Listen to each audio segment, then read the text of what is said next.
Imagine waking up one morning to find out that the people shaping the future, the ones building rockets, rewiring global commerce, and controlling the platforms where billions interact, have been quietly using the same mental playbook you thought only applied to medieval courts and warring city-states.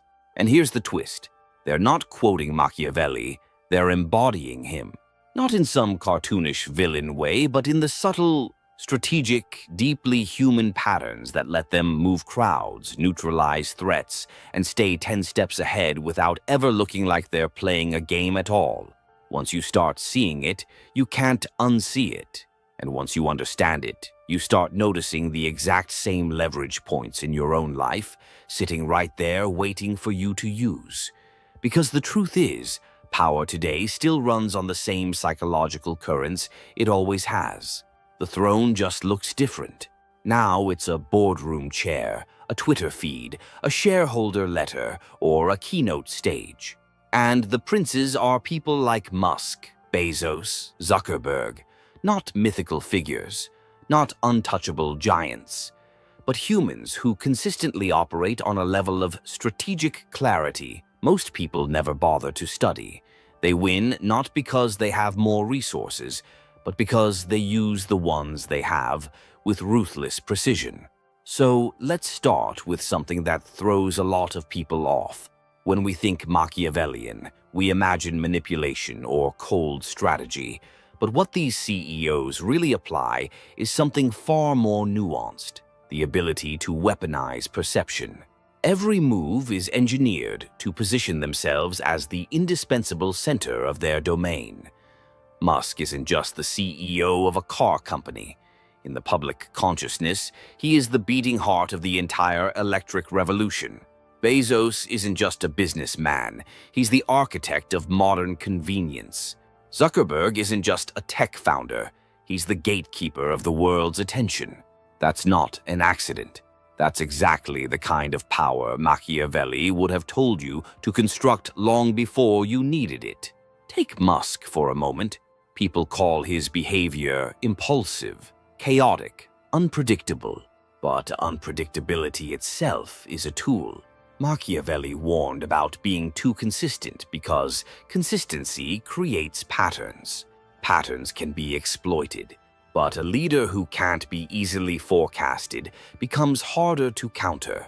The media thinks they're reporting on a spontaneous personality, but what's actually happening is a shifting center of gravity that forces everyone else to react to him instead of planning against him. By staying fluid, he prevents rivals, regulators, and even employees from anchoring themselves. You don't prepare for a storm you can't predict. And when someone controls the weather, they control the landscape. Bezos, on the other hand, plays a different angle of the same principle. Where Musk creates gravitational pull, Bezos creates inevitability. He builds systems that look harmless at first, almost mundane, then quietly expand until they surround everything. Machiavelli emphasized this idea heavily. Don't strike prematurely, build until striking is unnecessary. Bezos perfected that. Before Amazon dominated retail, it dominated logistics. Before it dominated logistics, it dominated books. Before books, it dominated customer trust. He didn't enter industries with loud declarations. He entered them like water slipping through cracks, reshaping the terrain until competitors realized they weren't fighting a company anymore. They were fighting infrastructure. Zuckerberg's version is more subtle. He uses stability as a mask. There's this idea that he's robotic, predictable, almost stiff. But that steadiness disarms people. It makes him look safe. You're far less defensive against a person who appears unthreatening. And yet, behind every calm announcement is a play for scale, for permanence, for embedding his company more deeply into daily behavior. In Machiavellian terms, Zuckerberg is the prince who builds walls so slowly that by the time the city notices, the fortress is already complete. Here's where this becomes useful in real life. All three of these strategies rely on something you can apply on a personal level, shaping how people interpret your actions before you even take them. Power isn't built in the moment you act. It's built in the expectations you set, the persona you construct, the narrative you reinforce consistently. Whether you're negotiating a raise, starting a channel, pitching a project, or just trying to upgrade your social presence, people don't respond to what you do. They respond to what they think it means. But there's another layer. Machiavelli understood that being loved, feared, trusted, or admired isn't the point. The point is being perceived as necessary. That's the real throne. Musk makes himself necessary by tying his identity to technological moonshots. Bezos makes himself necessary by building systems the world depends on without realizing it. Zuckerberg makes himself necessary by controlling the digital roads everyone travels on. Different personalities, same outcome. And here's something most people overlook. These CEOs aren't just reacting to competition. They're actively manufacturing conditions that give them leverage. Musk uses bold public statements to rally supporters and pressure institutions. Bezos uses silence and calculated minimalism to cloak intentions. Zuckerberg uses long-term consistency to wear down resistance. These aren't quirks of personality. They're strategic edges, sharpened over years. Think about how Musk uses transparency as power. He talks openly about future plans, failures, timelines that everyone claims are unrealistic. But that honesty isn't naive. It builds narrative momentum. It makes people feel like they're part of a mission. Machiavelli would call this uniting the people with the rulers. Ambition. It reduces opposition because those who feel invested don't rebel. They participate. People become emotional shareholders in his vision long before they invest financially. Bezos does almost the opposite. He avoids overexposure. He minimizes his presence. He communicates like a chess player, sparse, precise, intentional. The absence of noise becomes its own kind of influence. Machiavelli taught that displaying too much of your mind gives opponents tools to undermine you. Bezos reveals nothing until the win is already inevitable. It's the strategy of someone who doesn't need to be loud to be threatening. Zuckerberg leans into permissionless expansion. He moves first, apologizes later, and uses scale as his defense. Once an idea reaches billions of users, regulators can't rewind it without causing societal collapse. That's a Machiavellian tactic too. Make your power too costly to dismantle. Build something that becomes the default, and your survival becomes synonymous with stability. Now, here's where this hits home for anyone watching. You don't need billions or a company to use these principles. You just need awareness. You need to understand how people build narratives around you. You need to recognize which version of yourself gives you the most leverage depending on the environment you're in. Sometimes unpredictability keeps people from underestimating you. Sometimes silence protects your ideas. Sometimes consistency lowers defenses. Power isn't one thing, it's the ability to shift your shape strategically without losing your core. And if you really sit with that, you start noticing something else.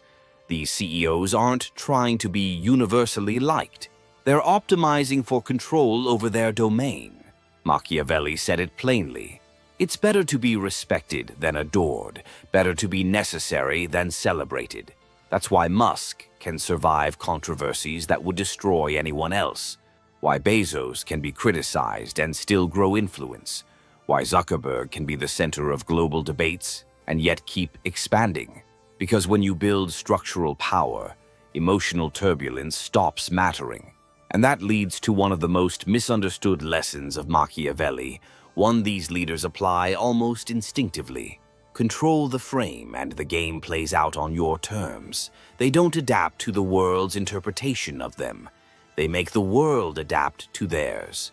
Once you understand that, you begin to see every public move, every quote, every silence, every sudden announcement.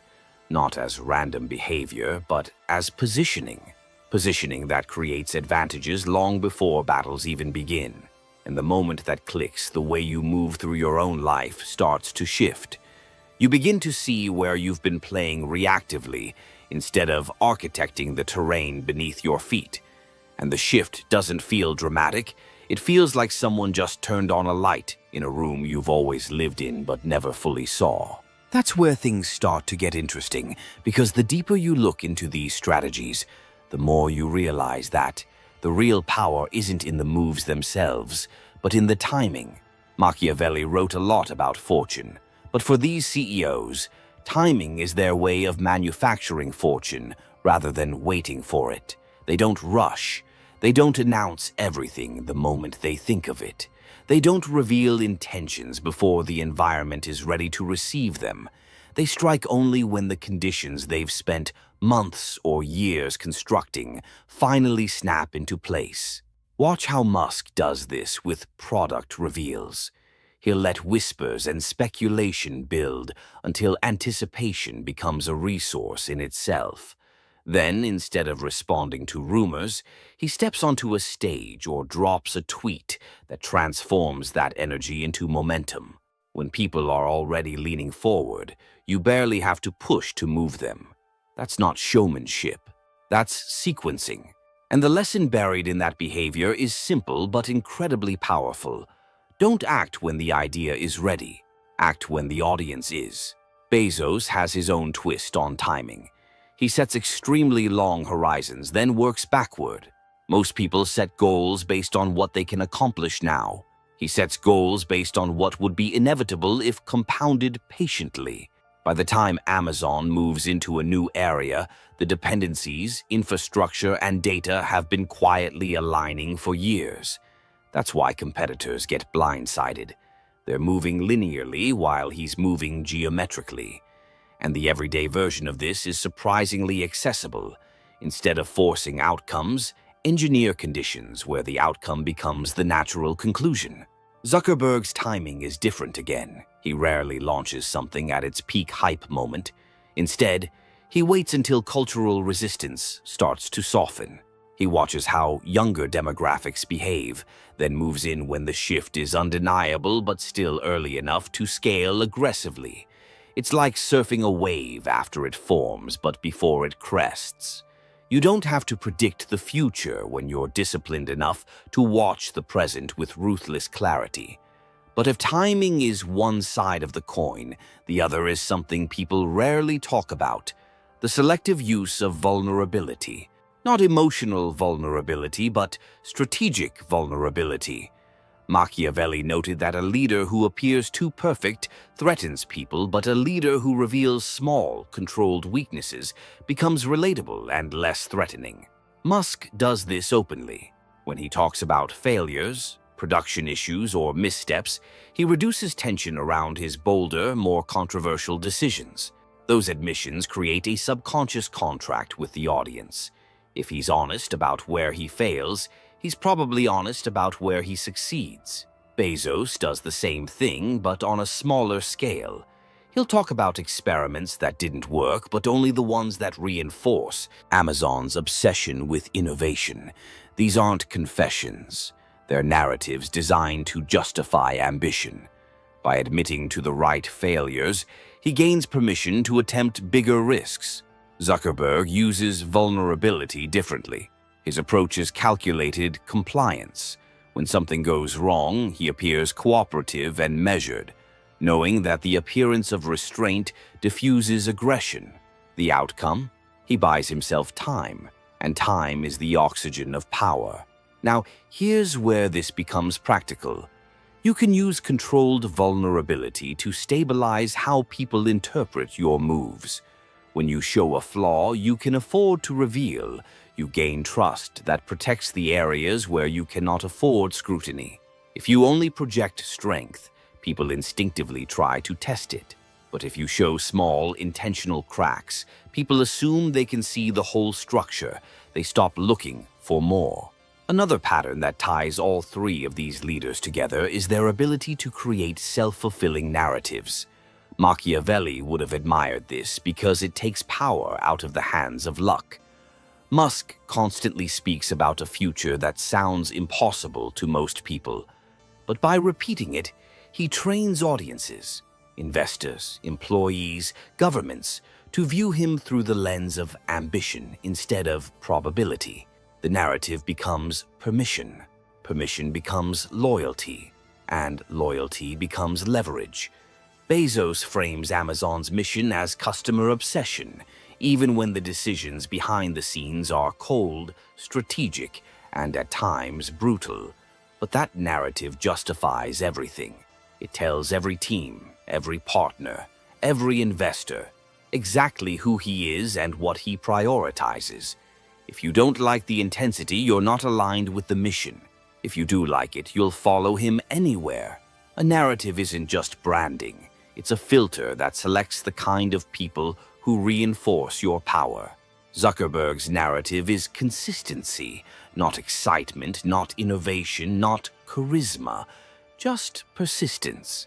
He positions himself as a builder who keeps moving forward, regardless of criticism.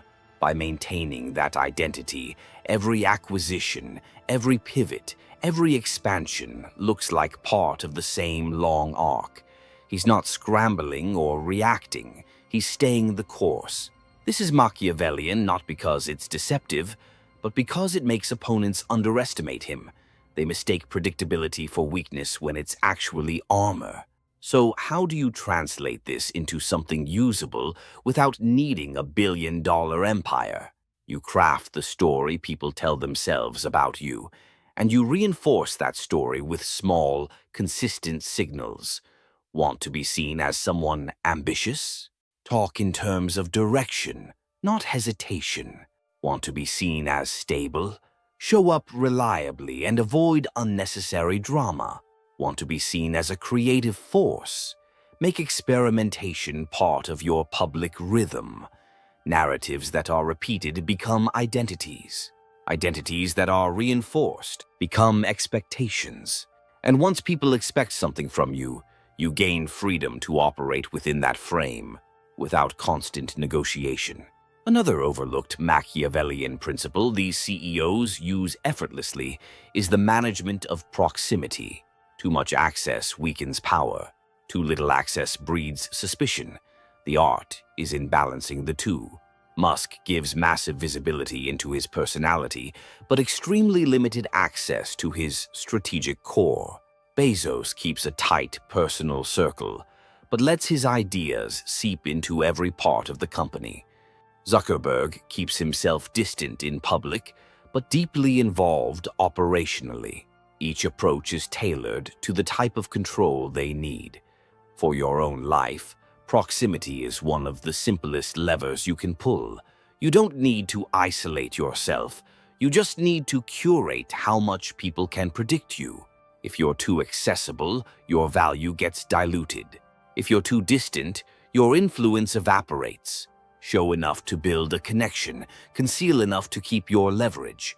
And this leads to something heavier but incredibly important: the willingness to embrace tension. Each of these leaders has learned to live with massive amounts of conflict, criticism, pressure, and resistance. Not because they enjoy it, but because Machiavellian thinking teaches that avoiding tension is more dangerous than confronting it. A leader who fears conflict becomes predictable. A leader who faces conflict strategically becomes unshakable. In your own life, avoiding conflict seems safe, but it quietly hands control to other people. When you lean into tension, calmly, deliberately, without aggression, you reclaim the steering wheel. You stop reacting and start directing. And the shift is usually small at first. A boundary you hold, a conversation you don't dodge, a decision you don't soften for approval.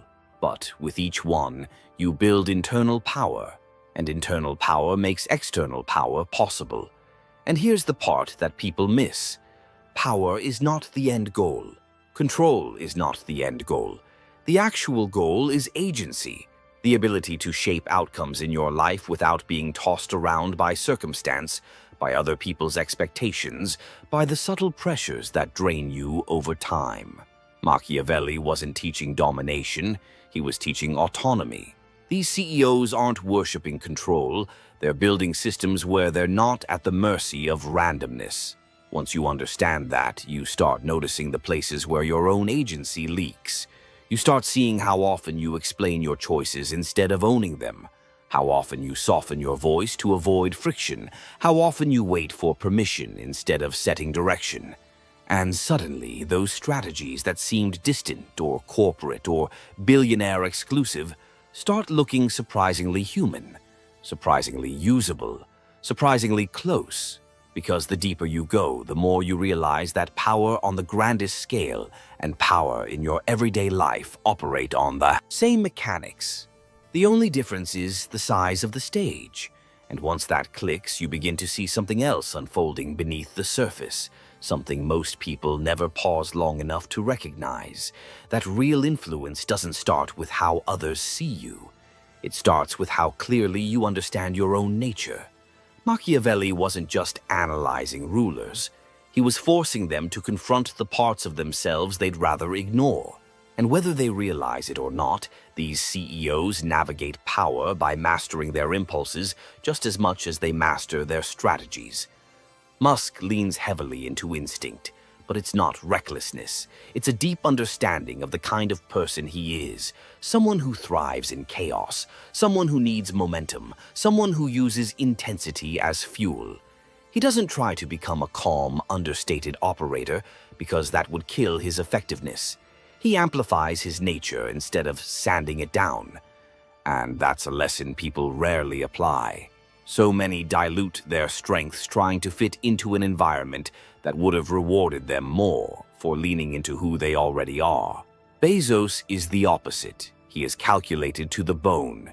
He doesn't pretend to be spontaneous or charismatic or unpredictable. He leads with rigor, discipline, efficiency. His advantage is his cold clarity, and he honors that instead of apologizing for it. That's why he gets so much done. He moves like a strategist because that's what he is. He didn't force himself into the mold of a visionary showman because he knew it would fracture the edge that made him dangerous. Zuckerberg embodies yet another version of self-awareness. He knows he isn't the loudest, the most beloved, or the most socially fluid figure in tech, so he doesn't try to be. He leans into persistence, iteration, durability. That steadiness is his superpower. He sticks with an idea long enough for it to mature into something impossible to ignore. Instead of being the hero of every moment, he becomes the constant in a world that burns bright and fades quickly. Here's the part that's easy to miss. None of them succeeded by mimicking the others. They succeeded by refining who they were, not by masking it. Machiavelli's lesson here is subtle but sharp. Power comes from alignment between your nature and your methods. If you adopt tactics that contradict your personality, you fracture under pressure. But if you choose tactics that match your temperament, you become harder to break. And this is incredibly practical. If you're naturally bold, your advantage is in speed, initiative, decisive action.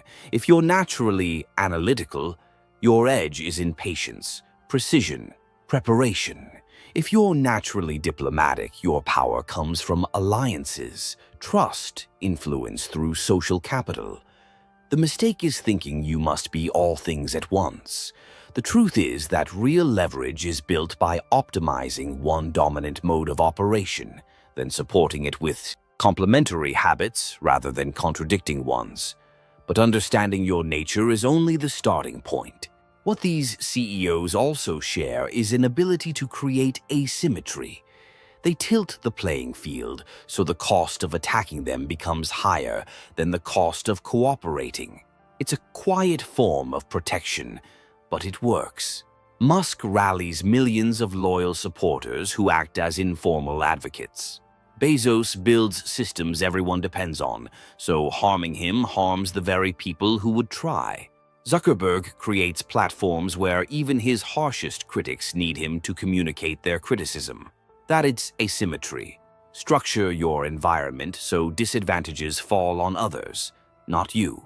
In regular life, Asymmetry looks like positioning yourself so you're not replaceable. It's learning a skill few people bother to learn. It's controlling a process others rely on. It's building relationships that make you the connective tissue in a group. It's developing expertise so specific that removing you creates a vacuum. People think power means dominating others. Most of the time, it just means making yourself a piece they can't remove from the board without the board collapsing a little. Another powerful pattern here is the ability to separate personal emotion from strategic emotion.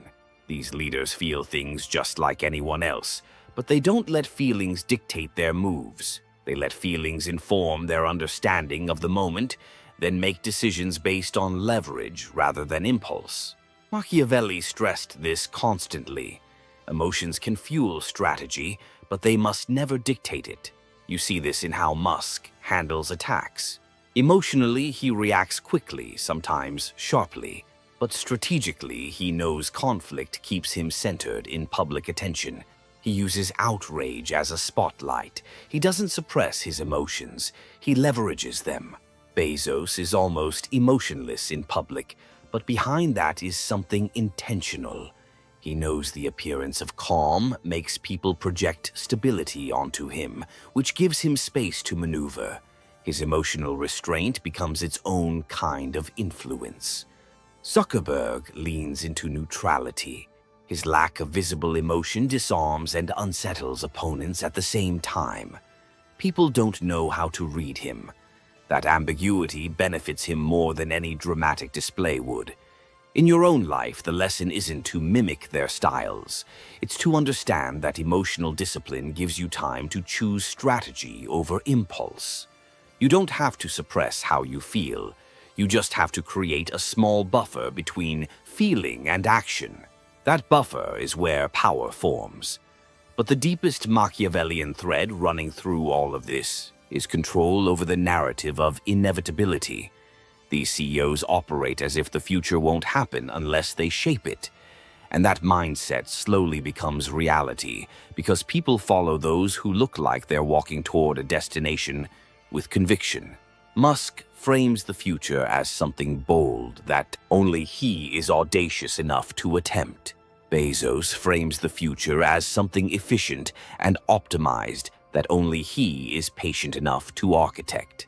Zuckerberg frames the future as something interconnected that only he is persistent enough to maintain. When people believe you're moving toward an outcome with certainty, they adjust their behavior to align with you. Suddenly, your ideas gain reinforcement from forces outside your control. When you apply this in your own world, you don't need grand visions. You just need direction. Tell people where you're going with enough clarity, and they will start adjusting around you. Momentum builds faster when others believe you'll keep going, regardless of obstacles. And perhaps the most human, most relatable takeaway from all of this is that none of these strategies require perfection. Machiavelli never argued for flawless execution. In fact, he warned against it. He understood that people connect more deeply with leaders who show boldness, clarity, and consistency than with leaders who try to check every box. These CEOs all have massive flaws, but their strengths are so deliberately amplified that the flaws stop mattering. You don't need to fix everything about yourself to gain influence. You just need to identify one or two traits that give you real leverage, then sharpen them until they outweigh everything else.